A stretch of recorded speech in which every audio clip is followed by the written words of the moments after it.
What's going on, everyone? Scott here. Welcome back to the channel. So, the NBA draft is quickly approaching as the NBA season just ended on Sunday with the Oklahoma City Thunder winning the NBA championship. Congratulations to them. Really good season and playoff run for the Indiana Pacers as well. Obviously, heartbroken and deflated for Tyrese Haliburton and his unfortunate injury early on in Game 7. He was in line for an incredible Game 7 with how he started that game.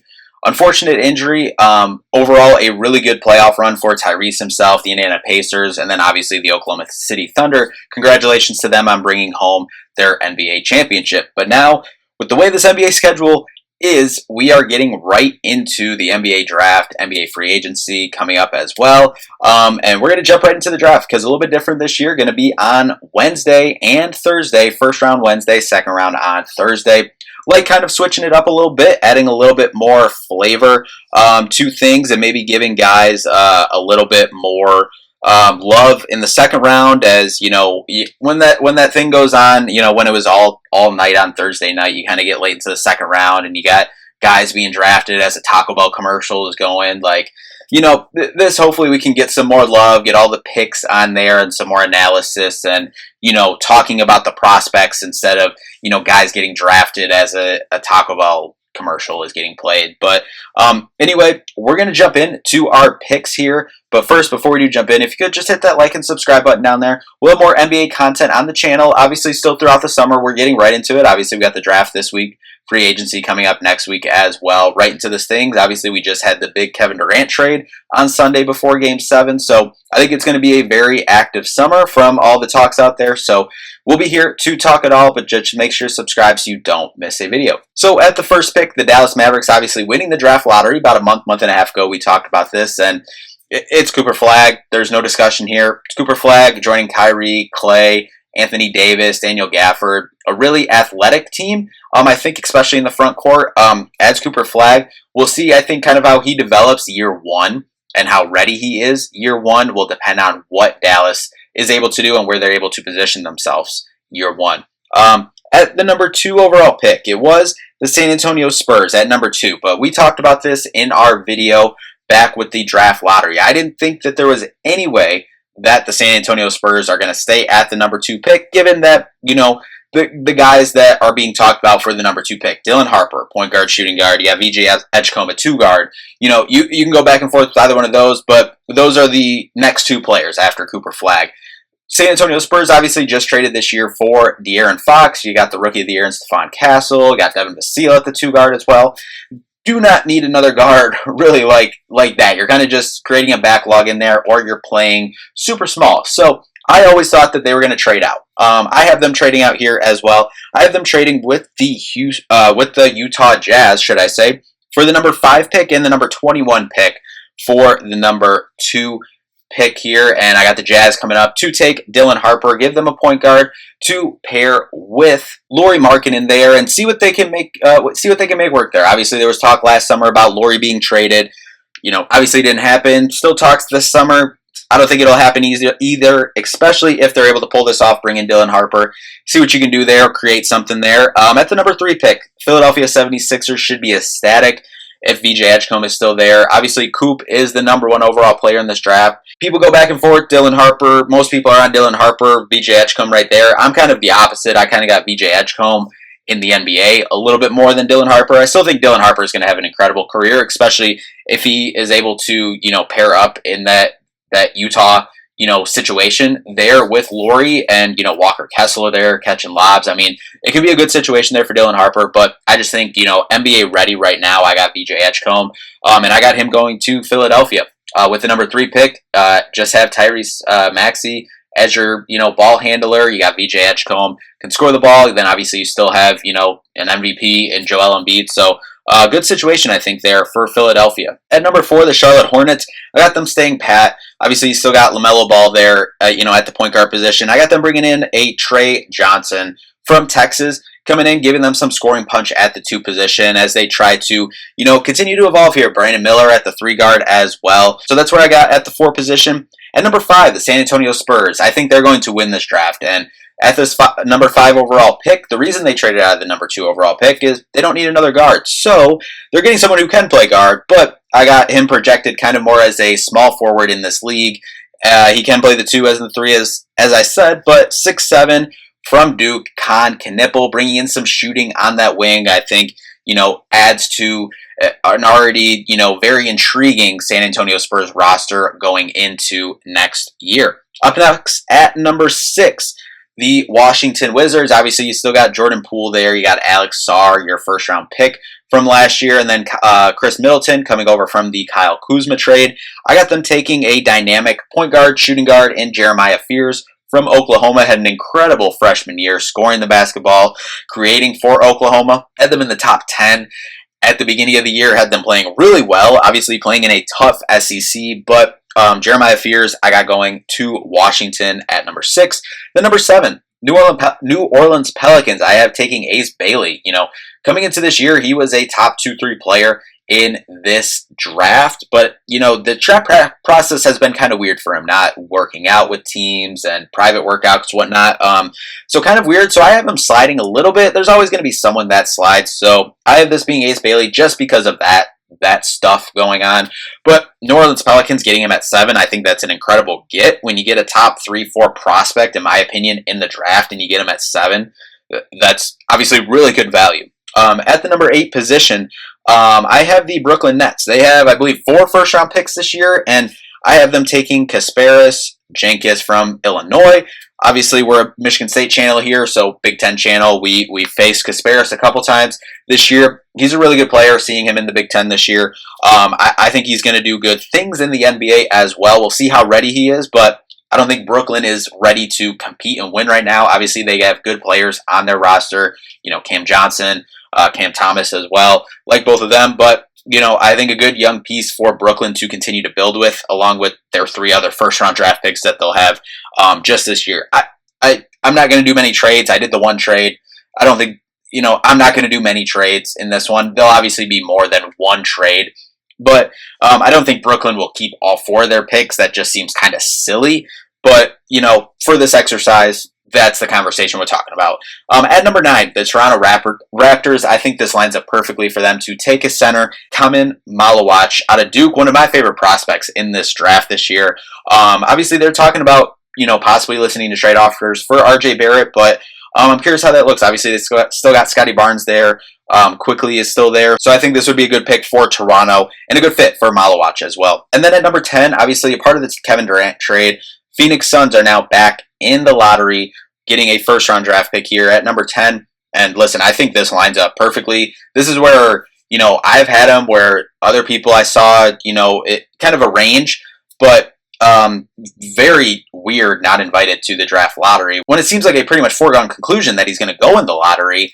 And I think this just makes too much sense coming here. And with the talks of them, more than likely moving on from Bradley Beal, whether that's trying to find a trade partner, which will definitely be hard because of the contract, or, buying Bradley Beal out. I got the Phoenix Suns going with Jace Richardson. Obviously, Matt Ishbia, Michigan State guy. Obviously, Jason Richardson, his dad, playing for Phoenix 4 years. I think it makes too much sense here. You're bringing in Jace. He can play with the ball in his hands. He can play without the ball in his hands with Devin Booker. You have Grayson Allen who can slide for the 3. Then you just need to fill in 4 or 5 positions and depth. And I think that's not a team that's going to compete for a championship right now, but that's a solid young roster. I mean, Devin Booker is still, in the middle of his prime, still a young player. So, and Jace, I think, is someone who can come in and compete and play and make impactful winning minutes right away. So, if they're able to fill out the rest of their roster, smartly, then I think this can be a good pick for Phoenix. At number 11, the Portland Trailblazers. Kind of an interesting spot. I think they just need probably another 3 or 4. See, Scoot Henderson continue to evolve there. Obviously, still got Jeremy Grant. You got Donovan Clingan at center there. But I got them going to France and taking Noah Essengua. I'm sure I said that wrong, and I apologize, but that's who I got going at number 11. Number 12, to the Chicago Bulls. I got them getting a guard. Obviously, talk here about Kobe White possibly being on the move, possibly to the Warriors. I would really like that, depending on what we have to give up there, but I think that would be interesting. But I got them going with a, technically listed as a shooting guard, but, can really play, probably 1 through 3, 4. And Igor Demin out of BYU, 6'9", listed as a 2 guard, as I said, but coming into Chicago, adding some size and length on the wing, and then depending on what they do with the other pieces on their roster, Lonzo Ball, Kobe White, Nikola Vucevic, they got some young pieces there. Curious to see what they do there, but that's where I got at number 12. At number 13, probably a little bit sooner than probably projected to go, but I really like his game. Again, another Illinois player who played against here in the Big Ten. 6'8", from Illinois, Will Riley, I got going to Atlanta, adding some size and length on that wing there in Atlanta. At number 14, the San Antonio Spurs are going to continue to hit this draft out of the park. At number 14, I got them getting a center, obviously a backup center. You don't need one with Wemby out there, but if you can add this talented of a freshman as a backup center coming into the NBA, adding to your roster who, Wemby can play the 4, he can, play the 5. If this player comes in, I am going from Maryland, freshman Derek Queen, 6'10". I mean, he was playing against him in the Big Ten again as well. He had an absolutely incredible season, one of the best freshmen, not just in the Big Ten, but in the country. So that's where I got Derek Queen going to San Antonio to pair up with Kon Knueppel as well coming out of this draft. And they still have one more pick as well. But at number 15, the Oklahoma City Thunder, who obviously just won a championship on Sunday. I got them going with some help at the 4 from South Carolina, Colin Murray Boyles. At number 16, the Memphis Grizzlies, obviously just sending out Desmond Bane. KCP coming in, but I think you can never have enough wing shooting there. And, obviously they, Scottie Pippen Jr. gave them some good minutes, backup minutes for Ja Morant. So I think just getting more help on that wing will help Memphis there. So I got them going from UConn, 6'7", Liam McNeely. At number 17, the Minnesota Timberwolves, obviously coming up just short of getting to the NBA Finals. But I got them going with another point guard here. Obviously, you still have Mike Conley. You have Rob Dillingham involved in there as well. But I got them bringing in from France, Nolan Traore, 6'4" point guard out of France. I think obviously Mike Conley's getting older too. Rob Dillingham, I think he can play the 2 as well. And Edwards, you can slide up to the 3. So just having some more position versatility at the point guard position and bringing in Nolan. That's where I got going at number 17. At number 18, the Washington Wizards, second pick here in the first round. I got them going, staying in France with a center, 6'10", Johan Beringer, coming in, adding to the class with Jeremiah Fears. I think that's a solid 2-person class bringing in. Now what are you going to do? Are you, still rolling with, Jordan Poole, Chris Middleton, two kind of, I'm not saying Jordan Poole is an older guy, but, mid-20s guy, kind of entering the prime, if not, in the prime of his career, whereas then you got two young guys coming in to your team. Are they, part of the timeline, or will other teams be possibly interested in, Jordan Poole or Chris Middleton, and, see what other pieces that Washington can fit together to try to get things rolling there in Washington. At number 19, Carter Bryant, I got going to Brooklyn in their second pick of this first round, 6'8", wing, 4'3'4" from Arizona. At number 20, I got this. This is probably a little bit reach based on where he's projected to go, but I think it makes sense for the Miami Heat. Getting some help at the 2 guard, a guy who can handle the ball as well. Went to college in the state of Florida and won a national championship in the state of Florida for the Florida Gators, and that is 6'3" Walter Clayton Jr., a guy that can score the ball, create with the ball in his hands. So I think that brings some dynamic versatility to the Miami Heat. At number 21, the San Antonio Spurs' third pick in this first round, and I got them taking a wing here in Hugo Gonzalez, 6'6" from Spain. So obviously they do get their wing shooter in Kon Knueppel, and then loading up even more here with Hugo Gonzalez out of Spain. At number 22, the Atlanta Hawks, I got them going with a center here, adding more rebounding around Onyeka Okongwu. I got them going with Thomas Sorber, 6'10" out of Georgetown. The 23rd overall pick, the New Orleans Pelicans, I got them going with the 7-foot center out of that school down the road, Danny Wolf. Number 24, the defending champs, Oklahoma City Thunder, their second pick. I got them going with the wing here, 6'8" out of France, Noah Penda, adding some depth on that wing.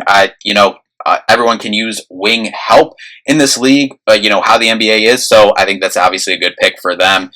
See what can happen there. At number 25, the Orlando Magic. I got them going with a 7-1 center out of Stanford, Maxime Reynaud. Obviously, bringing in Desmond Bane, they already got a solid group there. Jalen Suggs, Desmond Bane, you got Paolo Banchero. Wendell Carter's out already in the mix there, but, bringing in a 7-1 center is never a bad idea, especially in the later half of the first round. At number 26, the Brooklyn Nets have back-to-back picks here for their third and fourth picks of the first round. First pick, I got them going to power forward out of Georgia, 6'11", Asa Newell. With the 27th pick, I got them going with 7-foot center out of Penn State and Yannick Conan Niederhauser. At number 28, the Boston Celtics. I got them going with Nick Clifford from Colorado State. 2-3 guard, 6'6", for them there. Obviously, without Jason Tatum, more than likely all of next year due to that unfortunate injury in the playoffs. So, adding more depth on that wing, I think is smart for the Boston Celtics going into next year. And then at number 29, the Phoenix Suns. I got them going with help at the 4, as we said, 4 and 5. I think if you take Jace at 10, you need help at the 4 and 5 going forward in this draft and in free agency. I got them going out of St. Joseph's, Rasheer Fleming, 6'9", power forward. And then the last pick of the first round, the Los Angeles Clippers, I have taking from Arkansas and John Calipari. I have taken Edu Thiero, 6'8", 3'4", going to the Clippers, adding some more depth on that wing there. But so that's where we sit at. As I said, kind of throughout this thing, I think this is lining up, especially if the Spurs make that pick and are able to grab a second first-round pick as well and still get a guy in Con Knipple who can shoot the ball, from the wing position. I think the San Antonio Spurs are set up perfectly to absolutely win this draft. But yeah, that's where I kind of see this draft playing out. I think this is a pretty good draft class. Especially compared to last year. Not the best draft class, but definitely I think this year is a really, really solid draft class where I think obviously you have the gems in the second round, late first round, late second round, whatever you have that. But I think even just guys that will go in the, late lottery, just after the lottery, I think are guys who can make an immediate impact on these NBA teams, next year, in the next couple years on their rookie contract. So I'm really excited for this week. Excited for the little switch up 2-night draft this year. So yeah, obviously can't wait. Obviously, as I said, we will be back with NBA free agency, coming up next week. What we think is going to go on. Obviously, all the reports are that it's going to be a fairly busy summer in the NBA. So I'm excited to see what happens and kind of how it all shakes out. And, we'll be here to talk about it all. But anyway, that'll do it for this one. Thank you all so much for watching. We'll see you in the next one. Peace out.